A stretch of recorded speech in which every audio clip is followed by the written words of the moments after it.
Welcome, everyone, to Textiles and Tea with the Handweavers Guild of America. I'm Kathy Group. I'm your advertising marketing person for HGA, and I get to be your host today. We want to thank the Reno Fiber Guild for being our sponsors for this event today. Reno's are good friends of ours. They helped us a lot with the convergence when we were out in Reno. So thank you, Reno. We appreciate you joining us for this. As always, please put your questions in the Q&A and not in the chat. I can't always see them if they're in the chat, but I know I'll see them if they're in the questions. So keep those comments coming. We love those. We are so excited to have Penny Lacroix here today. Penny is a weaver for many years. She started, and she's a spinner, a teacher, historian, manager, learner, creator, and general lover of all things fiber. When she's not actively learning something, she's sharing with others in one way or another, either through a class or so she's either making something by hand or she's demonstrating at historic events or she's teaching. Just that triangle of making, demonstrating, and teaching. Her past career was as an engineer, a mom, a museum educator. I hope we'll talk some about that. Or as a museum director, combined with her hobby as a historic reenactor. These worlds have really combined and intersected to for these creations of textiles and the study of historic tools. Penny is an active member of several local guilds, and we are excited to have her here today. Hey, Penny. Hi, Kathy. Thank you for having Welcome. me. This is very exciting. Well, good. What is your favorite tea? My favorite tea is actually kombucha. Oh, Um, really? yes, I make my own. I do batches of it and have it every day. Wow. You make your own? I do. Wow. I don't think I've ever met anybody made kombucha. Mm. So tell me, how'd you get started in textiles? So I think that textiles have been, just part of my soul. It's always been there since I was a little girl.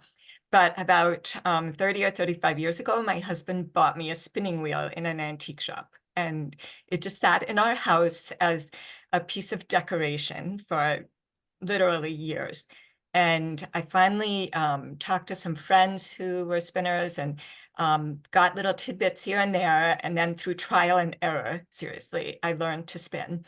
Um, and then about 25 years ago, again in an antique store, we found a loom. And it turns out it was a four-shaft counterbalance JL Hammett floor loom. And I didn't know it when I bought it. I just bought it and hoped it was all there. And it was.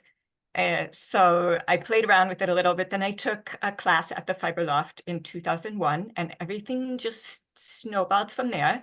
And now most of the classes that I teach are at the Fiber Loft. So, you give and take. Yeah. Full circle, full circle. Well, as we said at the introduction, you started your career as an engineer, and then you also you were at one time a pattern technical editor for a yarn store. So I'm wondering, are the technical aspects of weaving one of the big attractions for you? I think yes and no. Okay.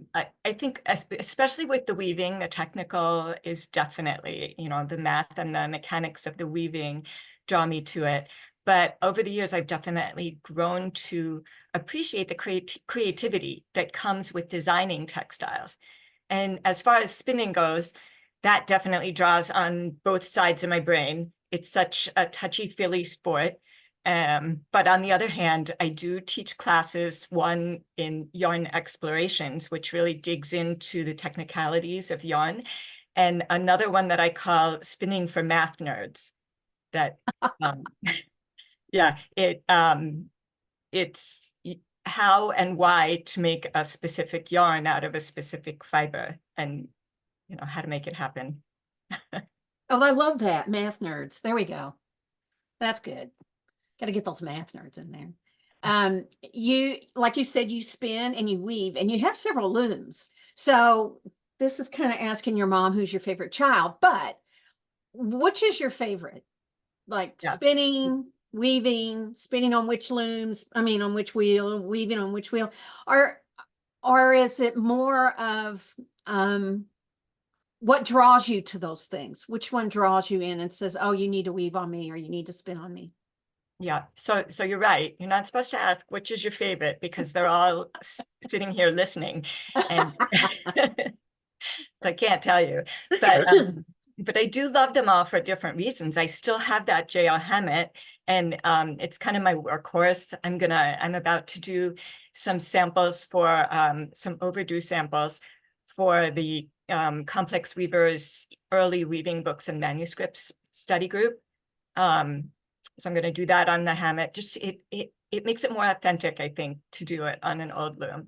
And then I have a big barn frame loom down in the basement. That one is my problem child. But I love it for its authenticity. And then I have a little 6 treadle four shaft Harrisville that I got when somebody rescued it from a house. It was about to be thrown out. And so that one is great for taking to workshops, and it's portable. I can kind of lift it by myself.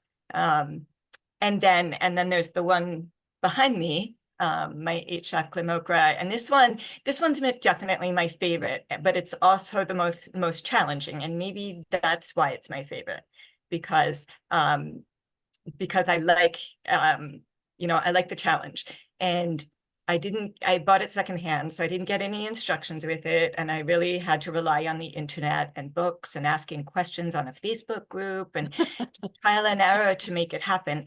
And so I just love the challenge of all these different things. And my spinning wheels, same thing. Some of them are older and some are newer. And I love each one for a different reason. You also, we've got some images here of something that you've been weaving on. And the one on the left is a weaving for a bag that you made for, I forgot who you made it for, but anyway, it's from the children's book, A Sour Grape. And the one on the right, when they come up, will be a blanket that you made for your granddaughter. So one is very colorful, and then the other one is more pattern. So which would you say you're more drawn to, structure or pattern? I mean, structure or color? Ooh, that's a tough question, and I don't think I have a definitive answer. I really like both. The sour grapes one, the colorful one on the left there, it was done for a Weavers Guild of Boston challenge where we had to be inspired by a children's book and then make something for a child. Oh, really? Yeah, that was a great project. It was really a lot of fun. And my nephew got something also made on the same warp. And then, as you said, the one on the right is a baby blanket for my 3-month-old granddaughter.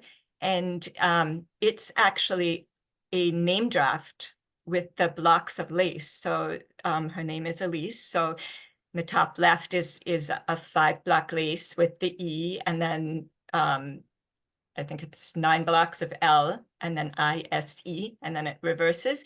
So so her name, now you guys all know too, it's not a secret anymore. The name is encoded in the blanket. But in terms of which I like better, I'll tell you that I took the leftover yarns from the Sour Grapes project and tied it onto the baby blanket project. So there is a very colorful lace name draft happening behind me. Oh, really? Oh, okay. It's so funny. We were talking about this before, is that I was walking through Target, on a mission and got to get something and get out of there. And I stopped to see this children's book, and it was Sour Grapes.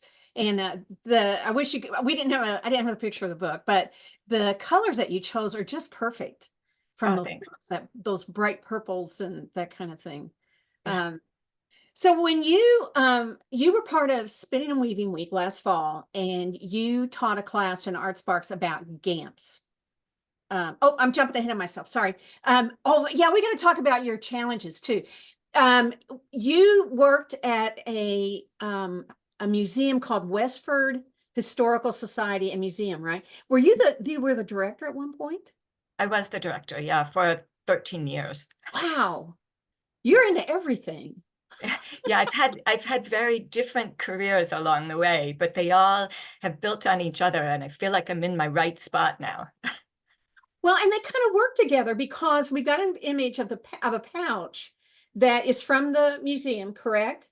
And Mhm. then didn't you like turn this into a kit that people could get, or you taught it at a workshop? Right. Well, I did teach how to make this at a workshop. So first I reproduced it as best I could. I wove one for my husband. So I wove the brown fabric and I wove some red twill tape and used some fabric that I had left over to make a lining in it, and gave that to my husband one year. He was really pleased. But then I taught a workshop for reenactors, so lots of reenactors can take it along.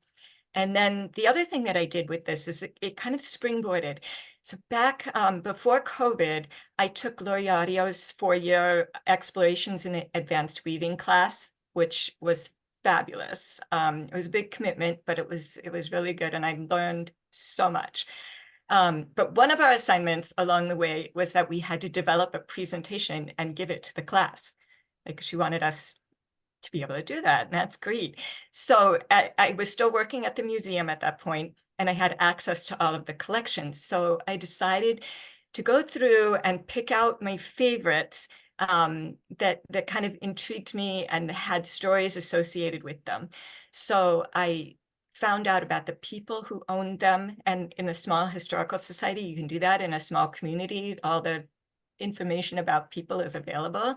Um, I looked at where they lived and why they might have made those textiles, how the textiles were made, and then how the museum came to have them in the collection. So this particular pouch, there were like 8 or 10 of them, I think, all together that I did. But this pocketbook was one of them. And this was owned by a guy. It's kind of a cool story. It was a guy named Daniel Nutting, and he was a Minuteman in Westford. And this came to us from his great granddaughter with a note explaining that it had been hand spun and hand woven by Daniel's wife, and that he had carried it at the Battle of Bunker Hill. Wow. So this is a 250-year-old textile that we have to study and learn from. So it's really cool. Um, and so each one had a story like that made it very personal. And I love digging into things like that. I've done it for some other historical societies as well. Um, So did you, I've seen images of you teaching at the museum. So did you incorporate fiber in teaching the staff or giving lectures and that sort of thing, besides this piece? So, well, at the American Textile History Museum, I worked in the education department. Oh, So, okay. so there, yes, I was doing fiber things there, but I was dressed in 18th century clothes most of the time to do it. And there was a lot of flax processing and things like that in those demonstrations. At the Westford Museum, we right down the road from me, actually, we had what was called the Abbott Worsted Company. And it was at one point the largest worsted spinning company in the world. And Wow. so, yeah, so I've done a lot of research on that. And I have a whole presentation that I do just on that mill and what happened with it. But we do 3rd grade tours because in Massachusetts, 3rd grade is the year for local history. And the 3rd graders come in and we do stuff with them and we talk to them. And I bring them a piece of pencil roving. Each of them gets one and they can twist it, like they get with a buddy, and twist it and then fold it in half and make a piece of yarn. And so yes, little things like that. I love sharing it. I love integrating it into whatever I'm doing. Oh, what a great way to make, to use a cliche, history come alive. Yeah. I mean, it makes more sense to anybody when they can actually feel something and get the history of that. That's amazing. I didn't realize you did all this research. That's a lot of time and effort on your part. Yeah, but it's fun. That's fun kind of stuff to do. Oh, that's good. That's good. And there's so many people around, when you're in a historical um group, Mhm. in a museum setting or whatever, the people around you are doing it too. And so not all the research is being done like in a little box. There's lots of people feeding into it. And that's we just like in the fiber community, we inspire each other. Well, you talked about how that the notebook, you taught the reenactors how to make one so they could carry it with them, right? When they do reenactment. Did you do a lot of the fiber work for reenactment, either making cloth so they can make things or teaching or So with reenactments, yes, I sewed my own clothes. Um, by hand? from, well, sometimes I use a sewing machine, Oh, depends good on for you. what it was. Um, yeah, but most of the stuff I didn't make the fabric or anything. And I sewed the stuff for my kids. My kids are all grown up now. They grew up like thinking that sleeping in a canvas tent on the weekend and wearing 18th century clothes was like a normal thing. Um, but the only And I thing think they're on here today, so they may have a comment later. so I did make one thing from scratch that I wear when I'm doing it, and I actually brought them along. These are they're garters to hold up stockings. And so one summer I grew some flax in my garden, and I was still working at the textile museum then, so they had all the flax processing equipment. And you know, I did in demonstrations, did all the processing from start to finish, and then spun the flax up into linen thread, and then dyed it in a different demonstration, dyed it over over an open fire in a big iron pot, and got some colors. And then I have a reproduction tape loom that I use and wove the garters. So these are my one pair that I like actually made from scratch. I love Eileen Hoskins said that's hardcore. Gotta You have a are little very true to reenactment. That's amazing. I mean, just growing flax is a major issue. I mean, a major undertaking of going from flax to thread and then to make something with it. So, oh my gosh. Mm. Um, well, speaking of challenges, I love this story and I can't wait for you to tell the whole story. Is that you ended up with a carload of dirty fleece that you sorted it, you had it processed, you dyed it. Um, then you used it, you spun it, I'm assuming, and then you used it as weft for area rugs. And unfortunately, you don't have any images of them, right? They're all gone. You gave them away. I still have some of the rugs. They're for Oh, sale. okay. So And tell me about that. How do you end up with a carload of dirty fleece? so, all right, sometimes you just jump into something and you don't know where it's going to take you, right? This was one of those projects. This turned into what I call it the wool bump project. And so I went and I got these fleeces. A friend went with me. I shared some with some other people, and I threw some into the compost pile, so because they were so disgusting, but I still had a lot of fiber left. So I ended up taking them up to a mini mill that's about 3 hours away up in Vermont, and had them processed into wool bumps. And that's what's shown on the right there. These are pretty popular. If you go to the fiber markets now, you know, fiber shows, you'll see those around, but they're getting more and more expensive, I've found. Hmm. But anyway, I worked with the owner up at this mini mill and put together a whole bunch of videos of the whole process that fiber. So fiber from coming in, getting washed, carded, spun, all the way to yarn, what it does. And I made a whole bunch of videos, and I put together a program for the Boston area spinners and dyers, which I'm a member of also. And it was kind of a nice way to give back, because that's how I had heard about these fleeces to begin with. But anyway, so I had these wool bumps made, and they're not exactly spun yarn. It's actually fiber that's twisted around a core, wrapped around a core. So they're really thick. And so then during COVID, I set up a dye studio in my garage, and it was quite the undertaking. It was like this time of year, March, April, so it was getting cool, and I had the burner going and everything, and I dyed the bumps, all of them, in a colorway that I had gotten from I guess it was probably Prochem, and yeah, it was Prochem, and then I wove them into the rugs. And around that time, this is kind of a fun story. So around that time, we all were becoming so much more aware of where everything comes from. You know, we're talking about local products, and our clothing is not local. And, you know, how you get a pair of blue jeans, my gosh, it's such a worldwide item. So I started thinking about it with these rugs and asking, like, are they local? Because I wove them here in Westford, Massachusetts, but are they really local? And so the sheep are from an hour away from here. That's good and local.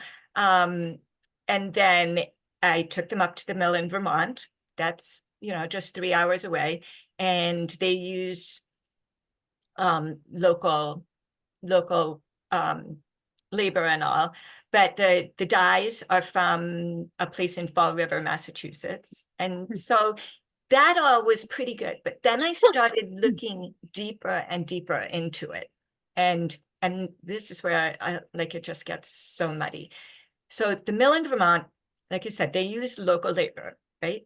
Their machinery comes from Belfast Mini Mills, which is up on Prince Edward's Island, which is a good day's drive from here. So a little less local. We're getting further from home. But I contacted Belfast Mini Mills and asked the people up there where their parts came from. And they said that they machined a lot of the parts themselves, but that a lot of the parts, especially for the motor, came from places like McMaster's Car, which is in the Midwest, and it sources their parts mostly from overseas. So, you know, now when you talk about local, just on a high level, yes, but as you dig deeper down, there's this thought, you know, can anything really be local? Like, can you really isolate yourself right in a little spot? And anyway, so I still market my rugs as locally made, but I have these other talking points that, you know, if the day gets boring, I can spout off about it. Well, did you go in pursuit of the fleece, or did somebody just say, "Hey, do you want to do this?" And you went, "Oh, yeah, I guess I will." So I think it was at a guild meeting that somebody stood up and said, somebody got a whole bunch of fleeces and they're sitting in her husband's architect's office, her architect husband's office. And anybody who wants them can go get them. So two of us just went down and we looked at them. And I remember when it was, because I had, my dog was a puppy. So it was the spring of 2017. And he came with us and he's like wandering among all the fleeces and everything. And it's just like that thing. You can't just like let things like that go to waste. I don't know. It's a mindset. And that's why even the ones that were really, really horrible, I put them on the compost pile or used them as mulch in my garden, so they weren't going to waste. But it's sad when you hear about fleeces that get thrown out. You're a very sensitive person. You're so kind. Well, so if you started in 2017, when did you finally finish the rugs? I mean, it must have taken you years to do all this. I think I finished them during COVID because Oh, COVID, you know, I hate to say this, but it was really good for my fiber arts business. I had left the museum at the end of 2018, and I was just trying to get myself going and motivated into a routine. And when COVID hit, I was stuck here. I had to be here, and so I, you know, made lists for myself. These are the projects that I have going, and I pulled things out of the closet that had been sitting there for years and finished products. And it was a good experience in that respect. A lot of other things were not good, I admit, right. but for, you know, as far as my business goes, that worked nicely. And Well, I did a lot of teaching on Zoom during, oh, did you? yeah, during COVID. And I still do. I still have some long distance students. Well, that kind of leads us right into the next question, which is, I kind of jumped at this earlier. The last fall for Spinning and Weaving Week, you taught an Art Sparks on GAMPs. And here's a great sampler of your GAMP. So First of all, for those who don't know what a GAMP is, would you just give a brief definition of what is a GAMP? And and it was interesting that I think it was you that we were talking about the difference between sampling and a GAMP. So could you talk about those two first? First, just introduce what a GAMP is, and then talk about what's the difference, if you would. Okay. I might do them in the reverse order. Okay. So a GAMP, sorry. A GAMP is like a sampler, but it has more variables. So in a sampler, you have one warp and you put in different wefts, and they might be different yarns, different thicknesses, different treadlings, whatever you do. In a GAMP, you have different things in each column of the warp, and then you weave usually with the same things, but then you often just go off and do a lot more. So you get to see the interaction of everything. You get to see the interaction of the different things. And this particular sampler or GAMP is a color and weave GAMP. So on one side, it goes from well, there's a certain number. Oh, yeah, it's 1 and 1. So there's 1 white, 1 black on the right side. And then it's 2 and 2, 3 and 3, 4 and 4, 5 and 5. And then it's woven the same way. So you can see from the top right to the bottom left, you have a balance. Everything is this 1 and 1, 2 and 2, so forth. But then every place else is a combination. And there's some really neat optical illusions in there. There are tons of different kinds of GAMPs. So you can do, for example, a set GAMP and put like, let's say you think that this yarn should be set at 12. So you put that in the middle, and then maybe you put 14 on one side and 10 on the other, and you weave them and be very careful about beading. So you can see what it really is. Sometimes maybe it's going to be a combination. And then there are structure GAMPs, texture GAMPs, color GAMPs. I think that most weavers have woven a GAMP at some point in their adventures. And they're super fun and quick to do. They don't take a lot of yarn. And so yeah, it's a nice little project. And then you have some thrums that you can do something else with. Well, you are a traveler, and I was curious, could you share with us a little bit about how is traveling impacted on you as a person, on your artwork, your business? Yeah, my husband and I love to travel. I've always traveled, and we've been all over the place, and all of our trips include some level of what I've dubbed fiber tourism. And we like things like visiting Belfast mini mills on Prince Edward Island, or seeing indigo dyers in China, and touring the Ashford plant in New Zealand.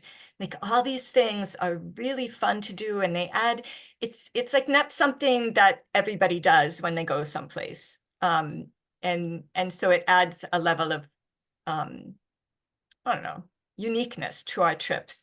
I recently recognized, in fact, I think it was when I was watching a Textiles Tea, one of the past ones. I recognized the fact that I am a process person, that I love to know how and why things are done. So I'm always asking these questions, and like going to a factory or whatever and seeing everything in action and being able to talk to them. Why do you do it this way? And all of that. I love those details, and I love understanding them, because I think that it really helps in my teaching. If I understand it down to this level, then I can teach so much better at this level. And same thing, like, when I was giving museum tours, that I had to understand a lot more than what I was telling the public. I'm not gonna tell them everything, but if they ask a question, I want to know the answer and understand where it's all coming from. So I've kind of enjoyed the fact that my local guild, which is the Neshoba Valley Weavers Guild, we try to take field trips now and then. And this past year, we took a couple. We went up to Harrisville Design up in New Hampshire, and saw all their work up there. And everybody then got into making pot holders. So we had this huge pot holder, like a color and weave study using pot holders. And then we also went to Maycomber and Jaggerspun, which are not very far from each other up in Maine. And all of these different places, they love talking to people. They love telling about what they're doing and why they're doing it. And I just have to say that bringing home some fiber or yarn, like what kind of better souvenir is there? Isn't that the greatest? That's true. And then especially if you've seen it, maybe not that particular piece you're holding in your hand, but you saw how it was made. It's like it changes your relationship with the yarn, right? Mm-hmm. Yeah, yeah, yeah. Well, I loved it that you mentioned teaching because you teach a lot. You teach at conferences, at guilds, and then you mentioned earlier the fiber loft that you teach in that store. Mm-hmm. Everything from beginning classes and then some.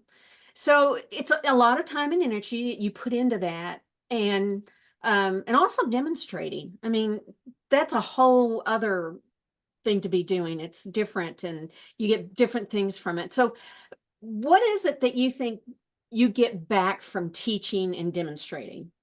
The teaching and demonstrating, it just it gives a level of satisfaction, really. Mhm. I do love the teaching, and hang on just a second. We've done some really fun things again as a fiber community. Like for example, my local guild, the Neshoba Guild, we go and we demonstrate at a local historical house, and they have an old loom there. We set it up, and so we go and we do that, and it's like 2 hours a month. It's like, nothing out of, it's nothing extraordinary for anybody, but we have a lot of fun, and we get to see people that are coming through the community and explain what we love doing. And there's another historic house in another town that they had an old loom up in the attic, and we knew that it was there. My husband's on the board, and so he had known that it was there and kept saying, like, do you want to do something with this? And so finally we went up and we looked at it and we said, okay, well, we can do this. And this was a long-term project. I think it was like 2011. We went up and we took the kids and made them help us bring these parts of like a dirty, disgusting loom downstairs, and we washed it like out on the lawn, and just like so much dirt. And they were troopers. They were great. And we cleaned the whole thing up and brought it into a shed that they had. And it might have been a weave shed originally. We don't really know. But we put back together. My husband had to make a couple parts, and I found some parts from people in the weaving community that just said, like, we know you're doing this, and so here, take your pick of pulleys or whatever. And then I went up to Marshfield School of Weaving and learned how to knit heddles. And if you've never seen this, it's not really knitting. You're more like knotting, like tying them. But they're all connected, and you have to make them exactly the right spacing. It's really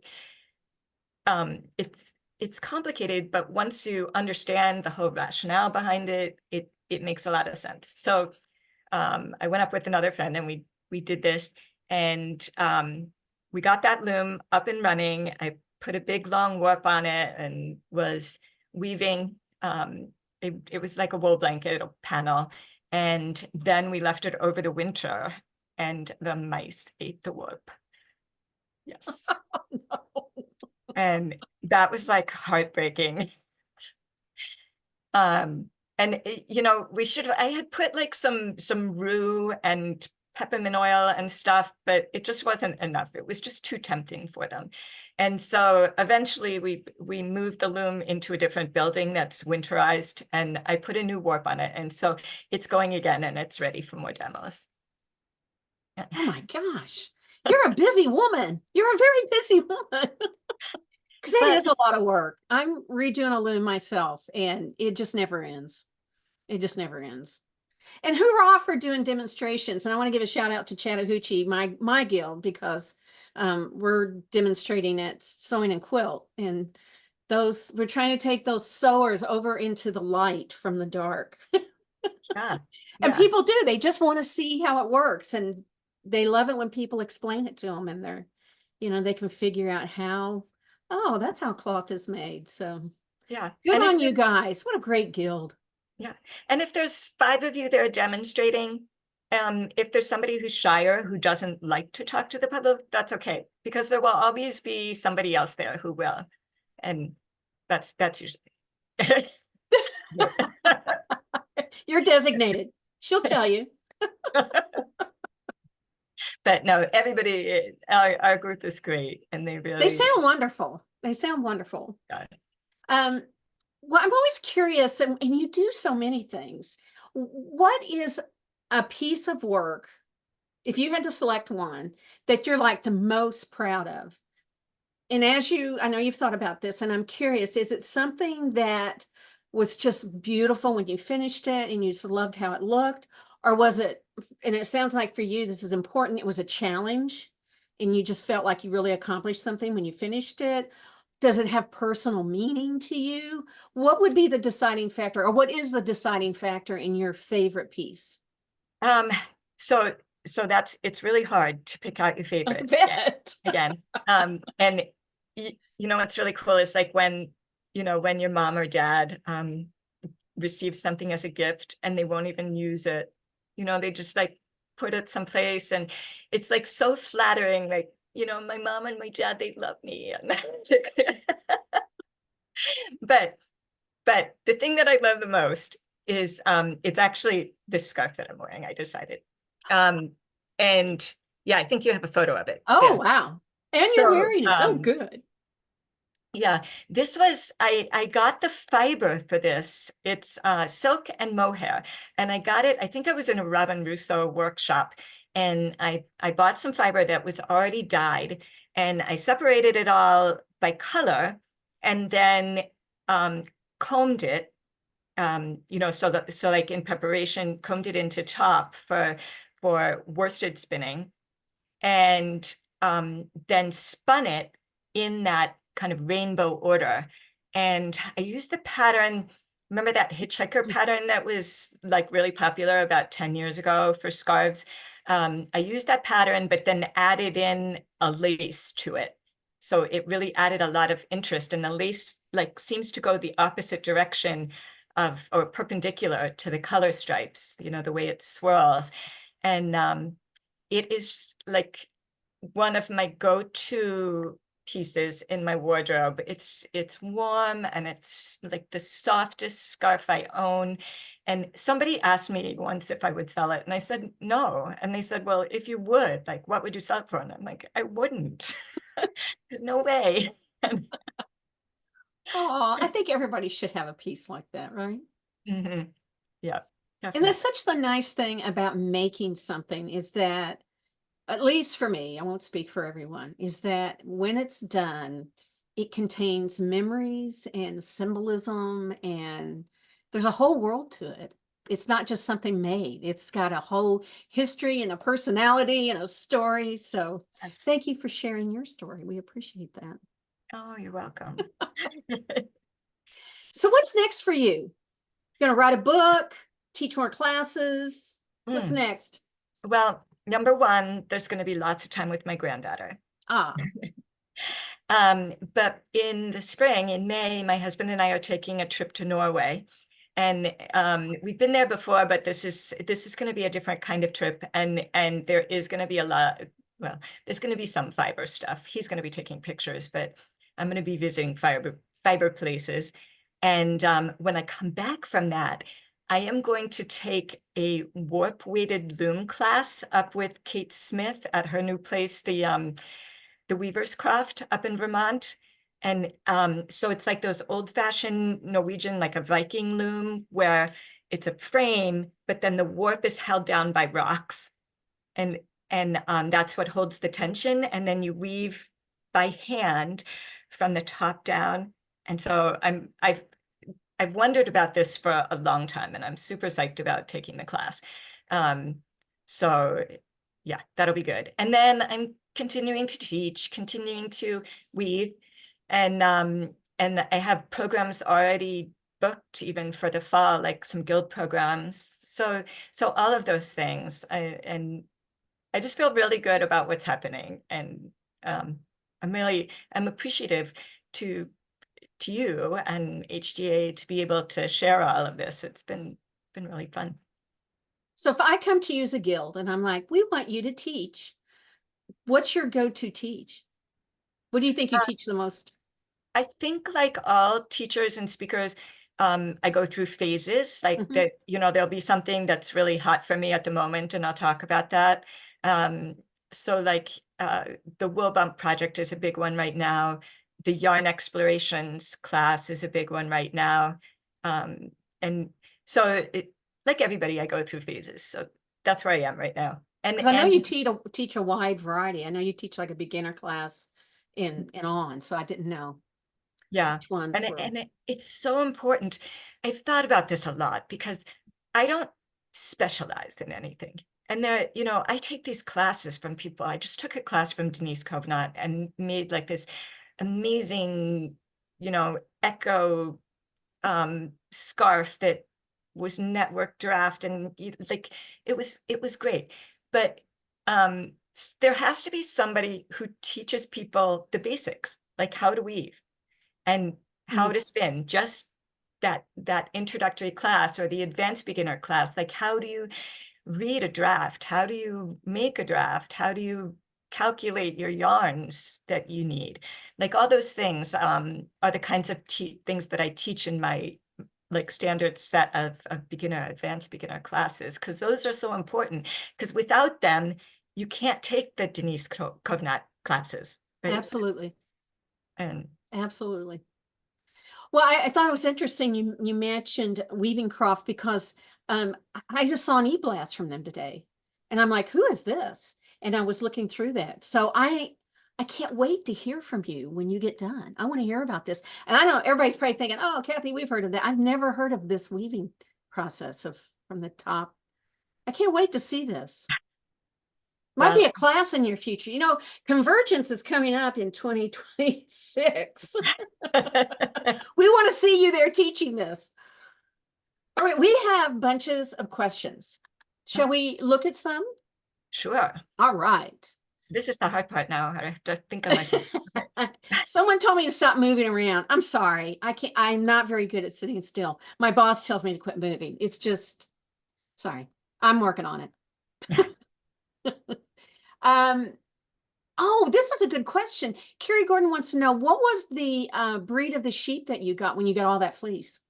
Oh gosh, I don't know. I think at one point I did know, and Okay. they were If just you told somewhere. me, I wouldn't have known, but I know all the spinners out there probably wouldn't know. And you know And what? You could have said anything. We'd never know the difference. it, I didn't say that. Kathy Wilcox.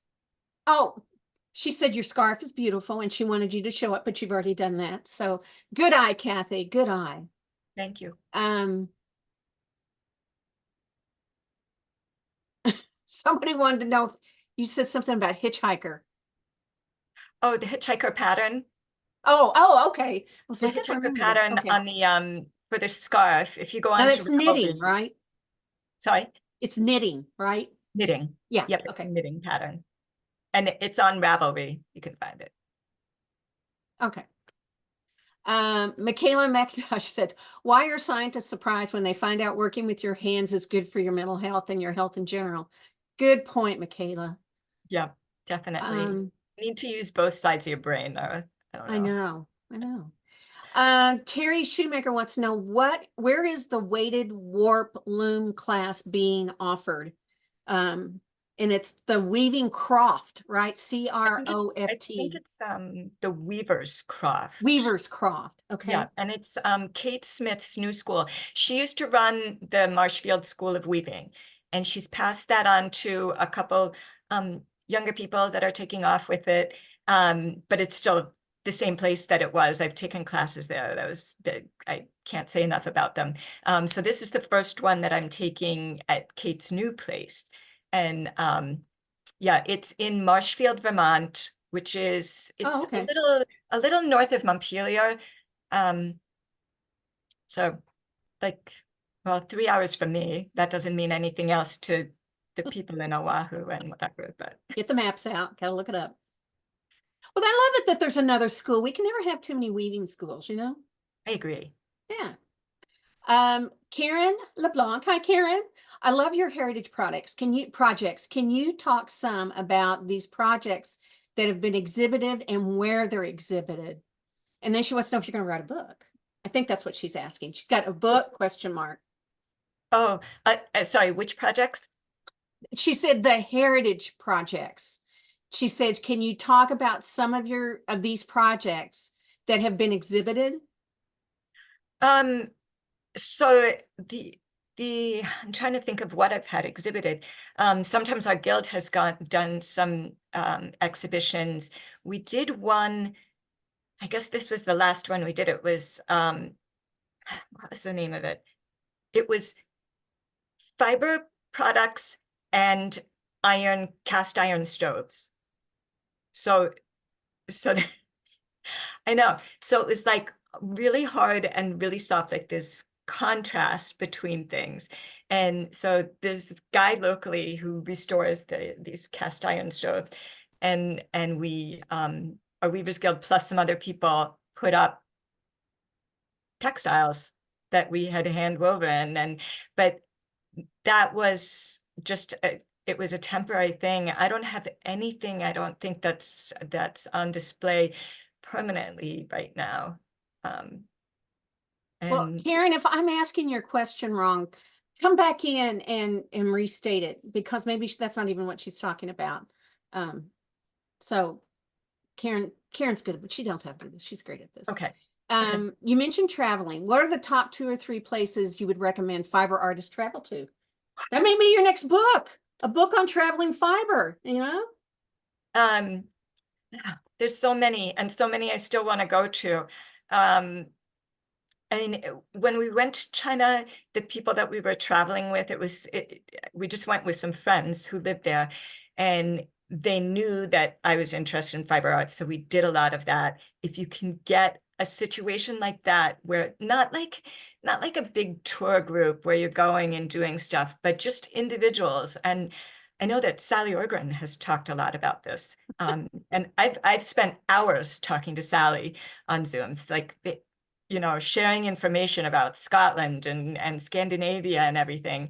And yeah, so connecting with people that have been there before and finding out what to do. And then setting up as much as you can ahead of time is great. But top places, every place, because there is fiber arts every place. Well, I was Like, getting ready to ask you, is there a country that's better for it than others? But it sounds like it's everywhere, right? no, yeah, there's fiber everywhere. Like Vancouver, that area, like British Columbia, there's so much there. I went to a ton of places, and even my non-fiber arts friends who were with me, who went along, they found it interesting because it was just so varied, and we interspersed it with other stuff because it was, stuff for them along the way. And then I went to Scotland last fall, and there were a lot of places that I wanted to go, and for like kind of a series of unfortunate events, a couple of them I didn't get to. And part of it was poor planning. I hate to admit that because I'm a planner, but yeah, so plan ahead. Don't be afraid to go off on your own if you're with other people, and go places, look them up. Good for you. And let the people, whoever you're going to visit, let them know, because they know their local area. Or they know who to ask. Yeah. Yeah. Just ask. They'll find out who to find, because that's what Sally does. Sally knows everybody and they know everybody else. And then She finds out all this stuff. Now you teach on Zoom, right? Somebody says, do you teach classes and do you give programs on Zoom? You teach on Zoom, right? I do teach on Zoom. And during COVID, I did like, beginning weaving that I adapted to actually do on Zoom. It's so challenging because you're like, you need to pick up that thread. Yeah, no, the one further to the, um, it's, that's really challenging. Spinning, I've done a lot of teaching spinning on Zoom and that works surprisingly well. The hardest part is probably like tensioning. But I had one student that was out in California. She had gotten some sheep and she wanted to learn to spin, so we did it. And yeah, it's you adapt. So I do still some teaching on Zoom. And it's more on a individual basis. Like I don't offer like group classes, but I do have some little, I call them weaving shorts on my YouTube channel, and those are totally free. So like they're 2 or 3 minutes and it's like, what the heck is a floating selvage and why do you want it and how do you use it? And that kind of stuff. And I would encourage you all to contact her because if you're looking for something, I bet the two of you could work something out. So Eileen Hoskins wants to know, can you please speak about the historical societies and or historical recreationist groups that you participate in with your weaving spinning? Okay. So that's a lot. That's a lot of things. So with the reenacting, a lot of times we'll go to a historical house. There's one down on the South Shore, the Alden House, that is from like John Alden, the guy who came over on the Mayflower. And so our unit, I'm part of a Continental Line unit, and we go down once a year and just set up, and everybody does something different. And my thing is spinning. So I bring along one of my spinning wheels and I just spin and talk to the public, and somebody else is, making some other kind of thing, or just everybody has their little niche. With the historical societies, I love talking to them about their collections. So the kind of thing that I did for the Westford Museum and for Lori Audio's class, where look at specific items in the collection and find out about them, what, where did they come from? And everything has a story. If you can dig deep enough to find it, especially if you find somebody local who can do it, it's harder to do things like that long distance, although the world is getting smaller. And then there's also Thousand Island. They do the historical conference every Yep, year. the Weaving History Conference. I Yeah. started going to that right before COVID. So I think I went to 2 before it went online. And those people are great. Like the people that I met at that conference were so welcoming. Sometimes you go someplace and you're like, oh my gosh, this is so intimidating. No, it's not like that at all. Like I met people there and they just like, oh, this is Penny, she's a new person here. And, they just like bring you into the fold. And if that ever goes back to in person, I recommend going. But if it stays online, which so far it is because it's just huge online now, it's such a wealth of information. That was what struck me, is that there's the presenters and then there's all the other people that you meet, and they have so much knowledge. It's amazing. It's just amazing. Yeah, it really is. So if you're interested, it's Thousand Islands Art Center. Yep. TIAC. Yeah. Yes. And go to their website and you can tons of information there. Yeah. Somebody was asking about getting rust off of and I'm going to ask you all to contact Penny, because that's probably it's an excellent question and we all want to know how to do that, but that might be better through your website or emailing back and forth. On the rusty beaters from Deborah. Deborah, why don't you contact Penny? And I think that would be a great conversation. I may ask you later what y'all said because I have that problem too. If you live in the South, you have rust. That's all there is to it. Go buy a Um, stainless steel one. That's the best answer. that's exactly. Get stainless steel. Penny, I've had so much fun today. I hope I you have have too. two. Oh, It has thank you, just been Kathy. a wealth of knowledge, and all kinds of people have been commenting how much they've enjoyed today. So thank you so much for being on here. We appreciate it. Thank you, Kathy, and I'll see you soon, I'm sure. Oh, absolutely. And again, y'all check out our website, and she's has tons of information for people. There's some wonderful images.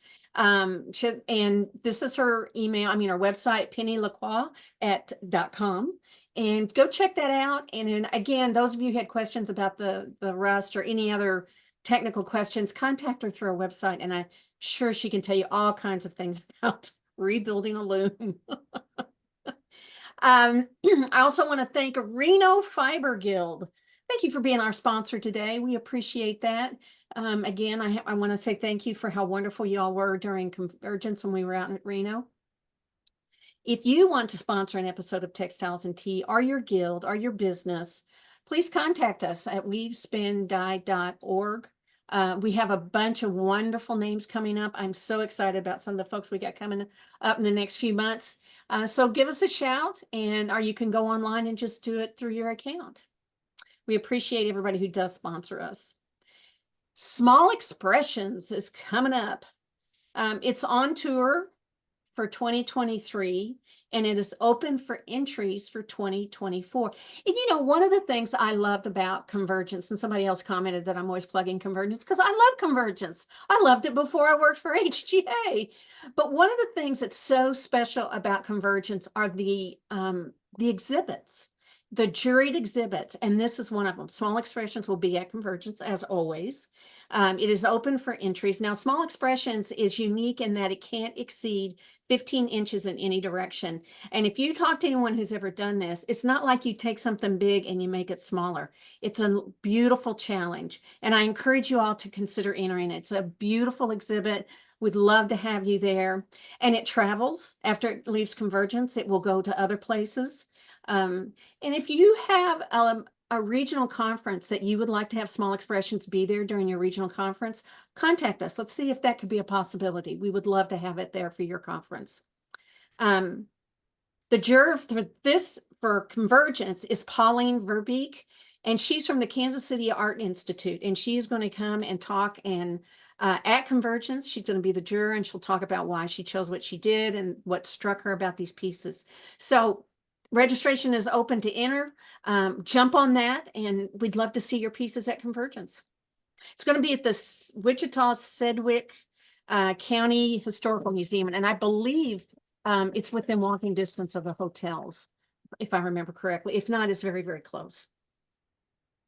And like I said, one of the great things about Convergence is all the different exhibits. So there's this one, but there's also 4 other juried exhibits. We have basketry, we have mixed media, we have wearable art, we have yardage, and they will all be at Convergence, and they're all juried. These are not just, hey, show up with what you got.